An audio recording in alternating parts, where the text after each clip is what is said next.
ओशो ने क्लियरली कहा है गंगा में नहाने से पाप नहीं धुलते हैं। यहां डिबेट जो मैं करूंगा ओशो के इंटरप्रिटेशन पे करूंगा। देयर आर मेनी थिंग्स जिनको मिस इंटरप्रेट किया जा रहा है। Let us not try to normalise what Osho said. Osho से बड़ा रिबेल, ओशो से बड़ा दार्शनिक मैं किसी को नहीं मानता।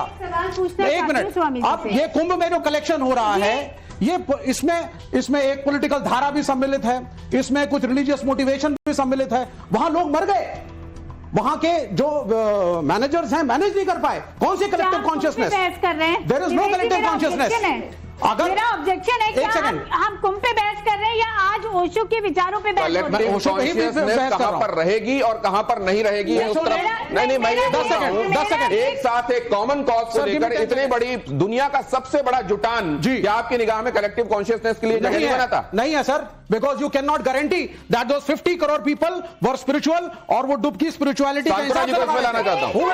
नहीं है क्या सनातन के स्थापित मूल्यों को ही एसेट बना के और अगेंस्ट में जाके आप अपनी संस्कृति का प्रचार करेंगे? कहीं ओशो ने ऐसा तो नहीं किया कि सनातन के जो मूल्य थे उन्हीं को पढ़कर और बाद में अपने कहीं ऐसा तो नहीं हुआ? जैसे एक सेकंड मैं आपकी बातों को और दूसरे तरीके से ले जाता हूं। जैसे जो इमारत बनी हो पहले उसको तोड़ो, फिर उसी मलबे से अपनी एक इमारत बना दो। कहीं ऐसा तो नहीं किया ओशो ने?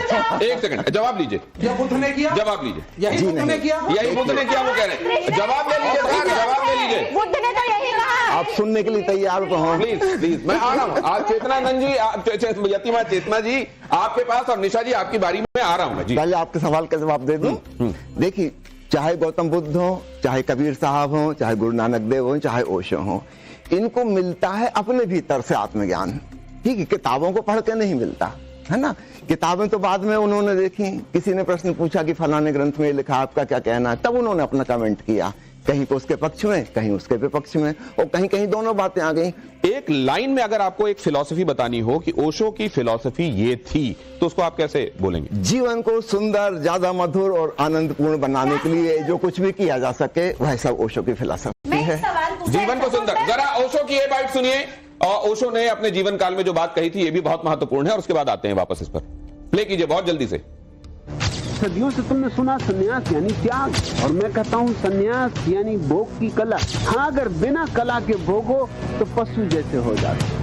मैं बात करना चाहूंगी, हम ओशो सेक्सुअल लिबरेशन की बात करते हैं। मैं चाहूंगा कि आप ये जो 3 लेटर वर्ड है इससे, क्योंकि ये फैमिली शो है, प्लीज इससे गुरेज कीजिए। आप ओपन सोसाइटी की बात करते हैं, कॉन्ट्रेक्चुअल मैरिज की बात करते हैं। अगर मैरिज इंस्टीट्यूशन नहीं होगा तो वैसा ही नहीं होगा कि वृद्धों का जो आज हाल है उनको कोई पूछने वाला नहीं है, वैसा ही संततियों का हाल होगा। कहीं ओशो की जो फिलॉसफी है, यहाँ पे जितने भी पैनल है वो शायद समझ नहीं पा रहे हैं। वो चाहते थे अल्टीमेट फ्रीडम, वो फ्रीडम की बात करते थे, वो वुमेन एम्पावरमेंट की बात करते थे। और जो एक मिनट जो उस वक्त कहते थे आज के समय में युवा वही कर रहा है। अब ये बात कर रही है मैरिज की, आज के समय पे युवा शादी करना नहीं चाहता। मैं आपसे पूछना चाहता हूँ, युवा लिव इन रिलेशनशिप में रहना चाह रहा है। सीखता है सिर्फ यहाँ बातों से?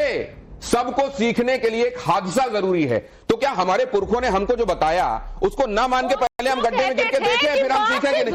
और बिल्कुल सही कहते थे, ओशो कहते थे पास्ट गलत है। और आप देख लीजिए, आप टेक्नोलॉजी से लेकर के अगर अपने खुद का, अपने जीवन को भी देख लीजिए, अगर आप पास्ट को खोल करके देखेंगे आपको लगेगा कहीं ना कहीं आप पास्ट में बेहतर कर सकते थे और आज आप बेहतर करते हैं। टेक्नोलॉजी में देखिए, ये जो आपने बात कही है ना, श्वेता से अभी मेरी बात हो रही थी, श्वेता से बात को इसी में जोड़ रही है कुछ मानवी। एक सेकंड, आज का युवा हर चीज उसी चीज को फॉलो कर रहा है। आज आप इंस्टाग्राम के रील को खोलकर देख लीजिए, जो उस वक्त ओशो ने कहा था आज के समय इंस्टाग्राम पे जो युवा है वही कर रहा है। मैं एक चीज छोटी सी पूछना चाहती हूँ, एक सेकंड विवेक जी, मैं आप ही बता दीजिए किस कलर की पहने हो?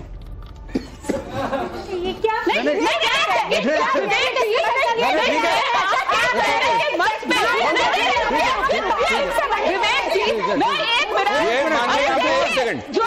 एक सेकंड मानवी, अभी एक सेकंड मानवी, आपने क्या कहा अभी? मैंने सिर्फ विवेक जी से 1 मिनट पूछा है किस कलर की पहने हो। अच्छा, 1 मिनट भाई साहब,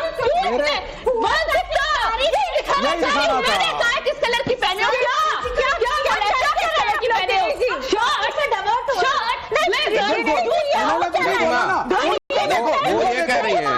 वो ये कह रही हैं उनका। आइए आप अपनी अपनी जगह पे आइए, आप भी मानवी अपनी जगह पे आइए, आप आइए, यतिमा आइए, मैं बताता हूँ। मानवी आपके लिए ये जगह तय है, प्लीज आ जाइए। मानवी की बात से सहमत हूँ, उन्होंने एक प्रश्न पूछा, हाँ, लेकिन उनकी मानसिकता देखिए, वो साध्वी है, उनकी मानसिकता देखिए, उनकी मानसिकता देखिए, मानवी सही है और वो गलत है, आपकी मानसिकता गंदी है। विवेक आप अपनी जगह पे आइए, यतिमा अपनी जगह पे आइए, प्लीज अपनी जगह, आप अपनी जगह पे आके अपनी बात कहिए। एक सेकंड, किस कलर का शर्ट हो सकता है, किस कलर का ब्लेजर हो सकता है, किस कलर का ट्राउजर हो सकता है, लेकिन मानसिकता का बिल्कुल बिल्कुल ताली आनी चाहिए इसके लिए। कमाल है, clap for her, clap for मानवी। यस, नहीं आप वो ये कह रही हैं कि खोट मानसिकता में है, खोट मानसिकता में है, वो ये कह रही है। दिनेश जी, मैं आपके ऑडियंस से कुछ पूछना चाहती हूँ। मैं पूछना चाहती हूँ कि जो रणवीर रैना ने कहा, ये जो किस कलर का पहने हो, मैं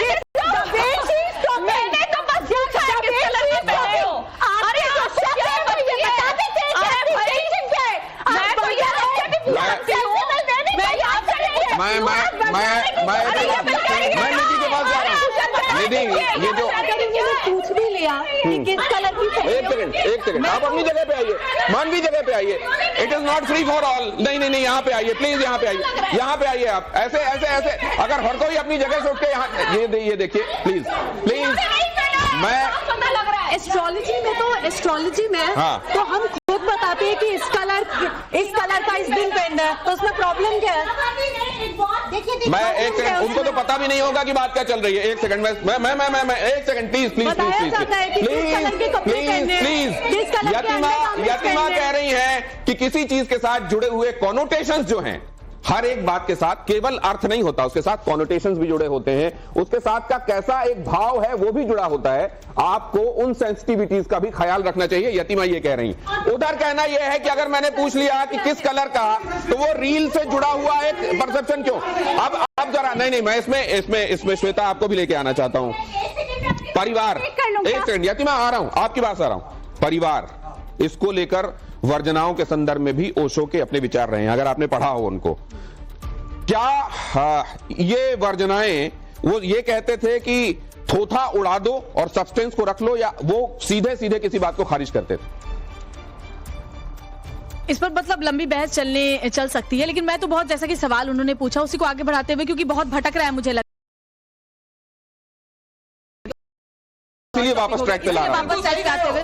तो मैं आपसे ही सवाल पूछना चाहूंगी शैलेंद्र जी। ओशो हमेशा कहते थे शादी जैसी संस्था के वो अगेंस्ट थे, है ना। गृहस्थ आश्रम बता दिया आपको, किसने बता दिया? मेरी शादी उन्होंने करवाई है।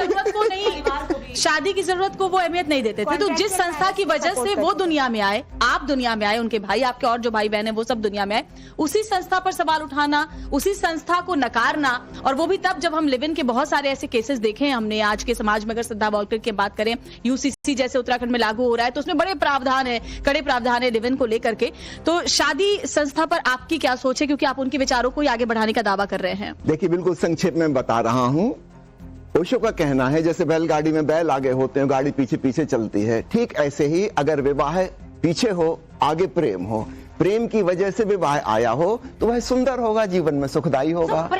अगर इसी को इम्पोर्टेंस दी गई है कि इमोशंस को, प्रेम एक भावनात्मक चीज है, मुझे समझाने की जरूरत नहीं, आप में से प्रत्येक व्यक्ति जानता है। एक माँ का प्रेम अपने बच्चे के प्रति होता है, भाई भाई में प्रेम होता है, भाई बहन में प्रेम होता है, मित्र मित्र में प्रेम होता है, प्रेमी प्रेमिका में प्रेम होता है, पति पत्नी में प्रेम होता है। आपका विवाह कैसे हुआ है? मेरा प्रेम विवाह हुआ है, ओशो ने ही करवाया है फिर बाद में। तो आप ये नहीं कह सकते कि ओशो विवाह के खिलाफ है। हाँ, वो कह रहे हैं कि सच्चा विवाह होना चाहिए, अर्थात प्रेम से उत्पन्न होना चाहिए।